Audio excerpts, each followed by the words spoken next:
Hi US welcome to Mrs Srinu village wife kitchen blogs. ఈరోజు మనం పెసరపప్పు తాలింపు పెసరపప్పు ఎలా ఉండాలో చూద్దామండి. దానికి కావాల్సిన ఇంటిగ్రేట్స్ ఏంటంటే మనం మామూలుగా వాడుతున్నవేనండి. పెసరపప్పు, ఉల్లిపాయలు, పచ్చిమిరకాయలు, జీలకర్ర, ఎండుమిర్చి, ఎల్లుల్లిపాయలు అవన్నీ. కళాయిలో నూనె వేసుకొని తాలింపు సామాన్ అన్నీ వేసుకోవాలండి. జీలకర్ర, పోపులు, ఎల్లుల్లిపాయలు, ఎండుమిర్చి, పచ్చిమిర్చి అన్నీ వేసి బాగా వేపియాలండి. దానిలోనే మనం పెసరపప్పు కూడా బాగా వేపియాలండి. కొంచెం ఎర్రగా వేపాలి పెసరపప్పు ఓన్లీ పెసరపప్పు తాలింపప్పు చాలా బాగుంటుందండి. టమాటా వేయకుండా నీళ్ళు వేసేయాలి సరిపడా. కొంచెం పసుపు వేసుకోవాలండి. పసుపు వేసి మనం మూత పెట్టి బాగా మెత్తగా ఉడికినంత వరకు ఉడికించుకోవాలండి పెసరపప్పు.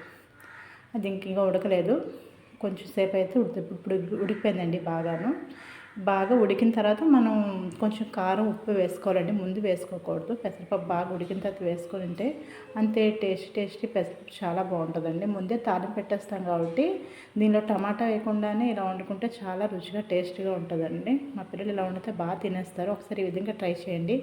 అలాగే నా ఛానల్ లైక్ చేసి, షేర్ చేసి, సబ్స్క్రైబ్ చేయండి. Thank you.